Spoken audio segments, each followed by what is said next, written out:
Hello मेरे प्यारे बच्चों, स्वागत है आप सभी का आपके अपने प्यारे से यूट्यूब चैनल इंस्पायर स्टडी पर। चलिए माय डियर स्टूडेंट, आज हम उन टॉपिक को कवर करने वाले हैं। देखिए, जो बच्चे किसी वजह से टॉपिक को पूरा कंप्लीट नहीं कर पाए, पूरी किताब नहीं पढ़ पाए, अब उनके सामने कन्फ्यूज़न है, सर हम कैसा क्या पढ़ें जो हम पास हो जाएं या अच्छे डिवीज़न हो जाएं, हमारे 80 से 90% बन जाएं। तो उन सभी के लिए वीडियो मोस्ट इंपॉर्टेंट होने वाली है। देखिए, जिन बच्चों ने कंप्लीट तैयारी कर ली है और वे रिवीजन करना चाहते हैं कि कौन कौन से इंपॉर्टेंट टॉपिक हैं जो इसका डिवीजन कर लें, तो उनके लिए भी वीडियो बहुत इंपॉर्टेंट होने वाली है। हर टॉपिक का देखिए मैं सॉल्यूशन भी बताऊंगा, आपको कुछ ट्रिक भी बताने वाला हूं। इस वीडियो में बहुत कुछ होने वाला है।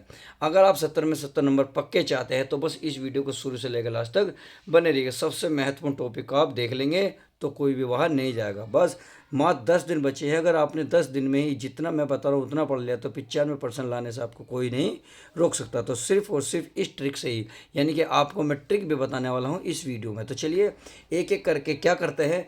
ऐसी वीडियो देखिए आपको कहीं नहीं मिलेगी, पूरे यूट्यूब पर ढूंढ लीजिएगा। जो मैं आज इस वीडियो में बताने वाला हूँ वो आपको पूरी वीडियो पूरा यूट्यूब खंगाल लीजिएगा, कुछ भी नहीं मिलने वाला है। किताब और पूरी किताब के टॉपिक्स, तो आज हम इस वीडियो में पूरी किताब की जो टॉपिक्स रहेंगे उनका डिस्कस करने वाले हैं।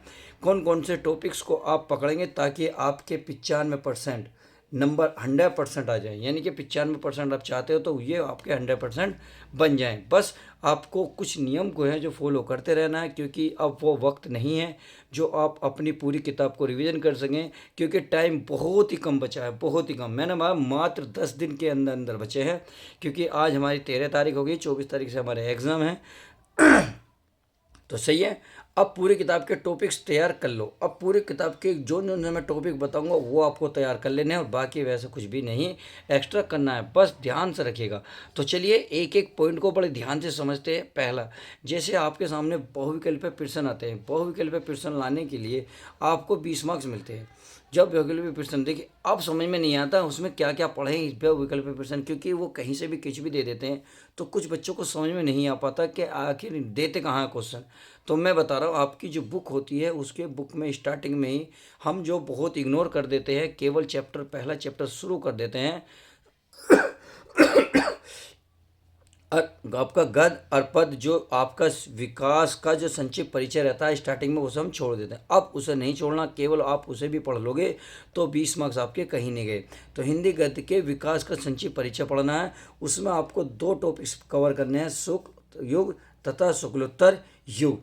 इसी को आप अगर 2 या 3 बार पढ़ लेंगे सिर्फ बैठे बैठे, मैं कह रहा हूँ आपके 5 नंबर तो यहाँ से बन जाएंगे। 5 नंबर आपके 100% कंप्लीट होने वाले हैं। अब आगे बनता है जैसे हमारा हिंदी गद्य के विकास का संक्षिप्त परिचय, तो रीतिकाल एवं आधुनिक काल।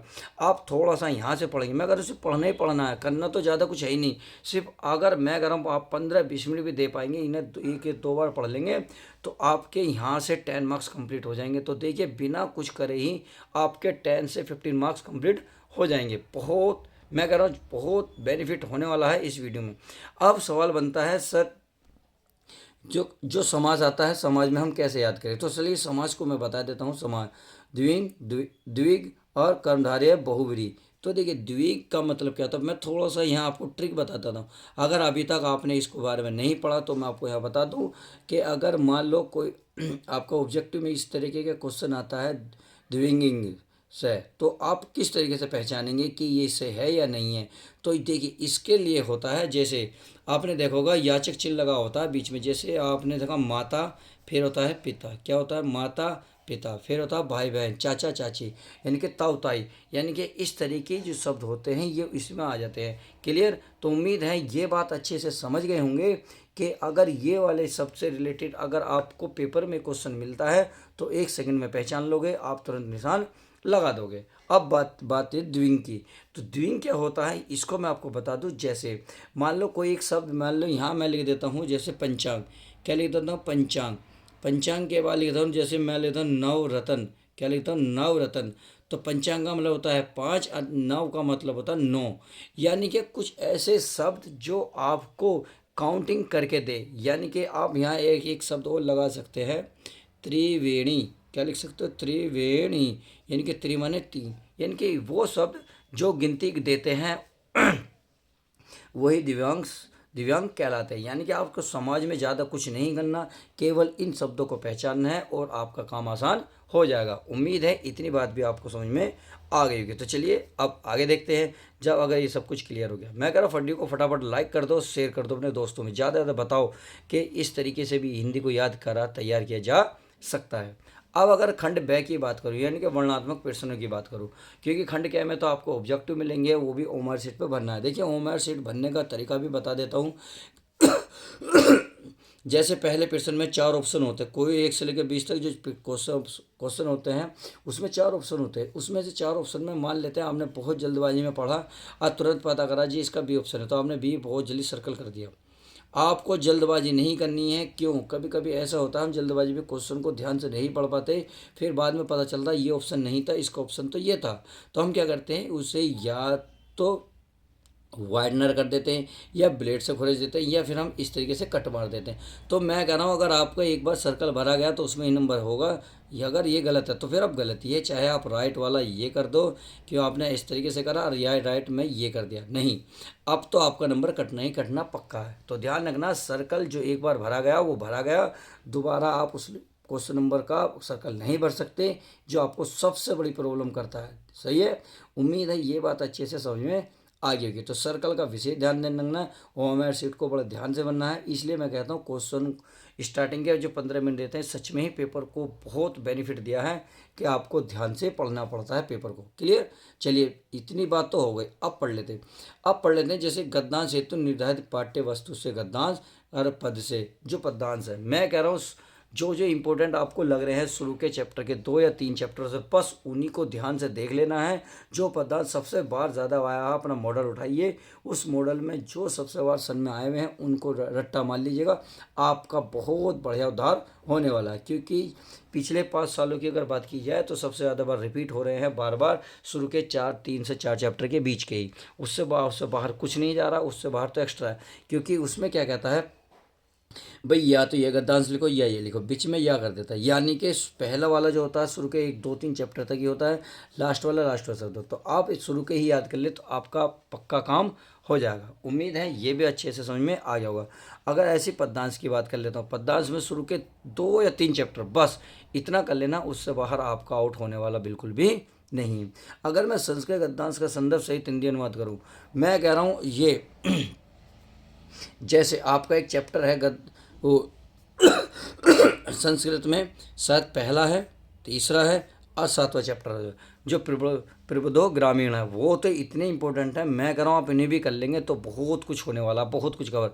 चलिए अगर आप चाहते हैं मैं एक एक चैप्टर का नाम भी लिखूं, एक एक चैप्टर चाहता हूँ कि कौन कौन से चैप्टर हैं, कौन कौन से इसके डाइवर्सन रहेंगे, कौन कौन से इनके मोस्ट इंपॉर्टेंट पॉइंट रहेंगे, आप उससे रिलेटेड वीडियो बनाएं तो मैं वीडियो बना दूंगा।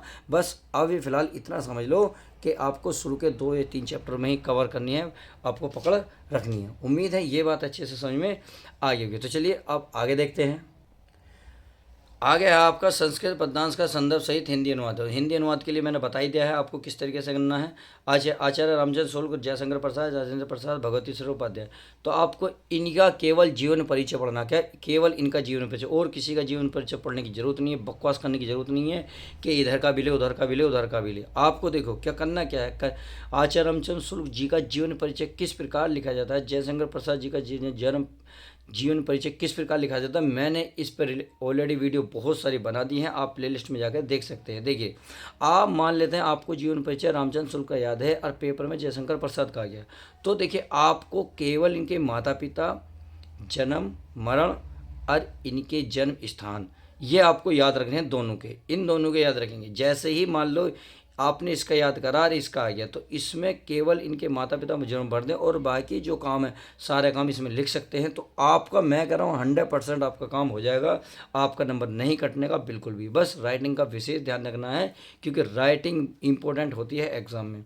अब अगर आप चाहो तो थोड़ा सा इन्हें भी याद कर सकते हो। मैं कह रहा हूँ इनके सबके माता पिता, जन्म, मरण और इनकी 1-2 रचना याद कर लेंगे तो भी आपका जीवन परिचय कंप्लीट हो जाएगा।